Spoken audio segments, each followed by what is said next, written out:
Hello दोस्तों, welcome back to my channel once again. जो लोग पहली बार मेरे चैनल को प्लीज आप लोग सब्सक्राइब कर दीजिएगा। इस वीडियो में मैं चर्चा कर रहा हूँ LIC हाउसिंग फाइनेंस लिमिटेड के बारे में। 1 डे के टाइम फ्रेम में मैंने यहाँ पे चार्ट लगा रखा है। तो यहाँ पे मैं सबसे पहले लेवल्स को आपको एनालिसिस कराने की कोशिश करूंगा। ये जो आप चार्ट देख रहे हैं 1 डे के टाइम फ्रेम में, अगर मैं आज के दिन गिरावट की बात करूँ, तकरीबन 1.5% की गिरावट इस स्टॉक्स के अंदर देखने को मिली है। अगर हम लोग बाजार की बात करें तो हल्की फुल्की रिकवरी जहाँ देखने को मिली डाउन साइड से, तो वहाँ पे इसके अंदर और कहीं ना कहीं गिरावट हमें देखने को मिली है। अगर मैं इसके अंदर बात करूँ सबसे नीचे में सपोर्ट की, तो पहला जो सपोर्ट मेरे ख्याल से आता हुआ दिख रहा है वो 575 का है।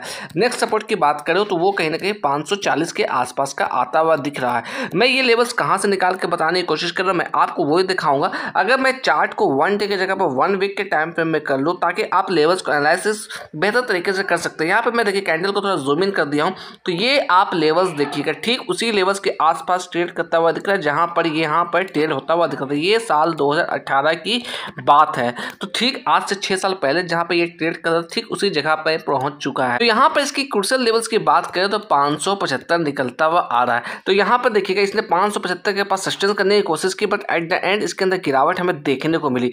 तो अगर इसको लेवल्स को ब्रेक डाउन देता है तो फिर कहीं ना कहीं इसके अंदर और फर्दर गिरावट हमें देखने को मिल सकती है। इसलिए आप थोड़ा अवेयर होकर काम करिए। अगर यहाँ पर हम लोग बात करें कैंडल की, तो अभी भी देखिएगा तो बियरिश कैंडल का ही फॉर्मेशन होता हुआ दिख रहा है 1 डे के टाइम फ्रेम में भी।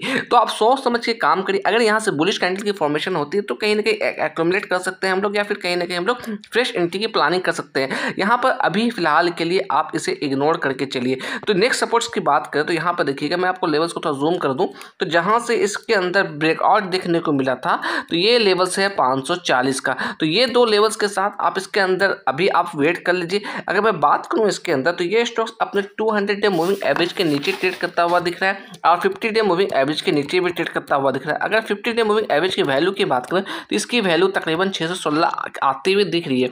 अगर मैं बात करूं इसके अंदर, ये जो आप हाई का लेवल्स देख रहे हैं, यहाँ पर जो हाई का लेवल्स देख रहे हैं, इसने हाई टच किया था तकरीबन 820 का जुलाई 2024 के अंदर।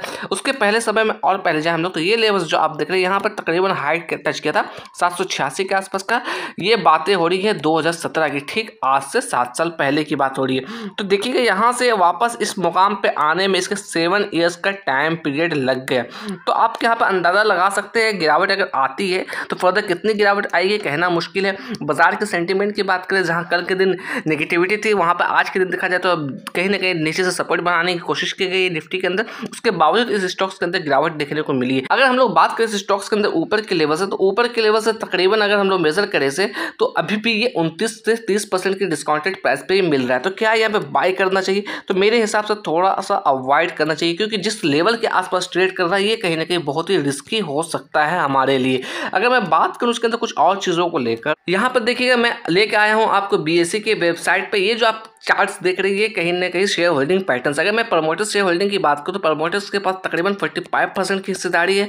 रेस्ट ऑफ द परसेंटेज अगर मैं बात करूँ तो यहाँ पर म्यूचुअल फंड्स के पास तकरीबन 15.5% की हिस्सेदारी नजर आती हुई दिख रही है। सबसे बड़ी हिस्सेदारी मैं जिस पे आपको ध्यान लाने की कोशिश कर रहा हूँ वो है रिटेलर्स। यहाँ पर मैं आपको थोड़ा स्क्रॉल डाउन करके दिखाने की कोशिश करूंगा।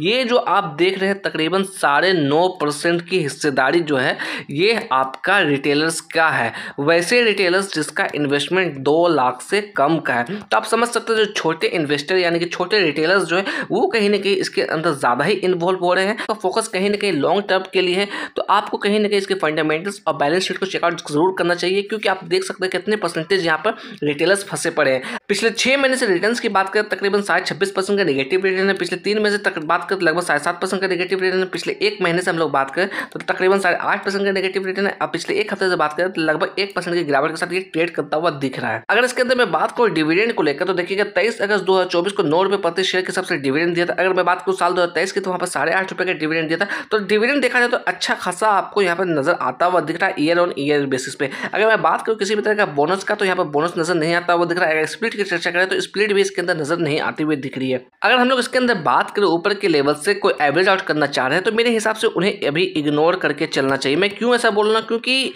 अभी देखा जाए तो गिरावट कितनी रह सकती है कहना मुश्किल है। अगर यहाँ से ये सस्टेंस करने में कामयाब गैप रहता है, 1-2 कैंडल यहाँ पर बुलिश बनाती तो फिर अपसाइड का मूवमेंट आती तो कहीं ना कहीं आप एवरेज आउट की प्लानिंग करिएगा या फिर फ्रेश बाय की प्लानिंग करिएगा। मैं यहाँ पर डिस्क्लेमर देना चाहूँगा, मैं किसी भी तरह का बाय और सेल का रिकमेंडेशन नहीं दे रहा हूँ। आप सोच समझ के अवेयर होकर काम करिएगा। अगर इसके अंदर मैं ट्रेडिंग व्यू की तरफ से टेक्निकल्स आपको दिखाने की कोशिश करूँ तो टेक्निकल्स में देखिएगा स्ट्रॉन्ग सेल आता हुआ दिख रहा है। ये मेरी तरफ से किसी भी तरह का बाय और सेल का रिकमेंडेशन नहीं है, ये ट्रेडिंग व्यू की टेक्निकल्स है। यहाँ पर सेल के इंडिकेशन में देखिएगा 16 इंडिकेटर है, एक इंडिकेशन है जो कि बाय की तरफ है। अगर हम लोग बात करें यहाँ पर फोरकास्ट एंड रेटिंग्स की तो देखिएगा 23 एनालिस्ट से कवर किया, जिसमें 61% लोगों ने कहीं ना कहीं बाय की रिकमेंडेशन दी स्टॉक्स के अंदर।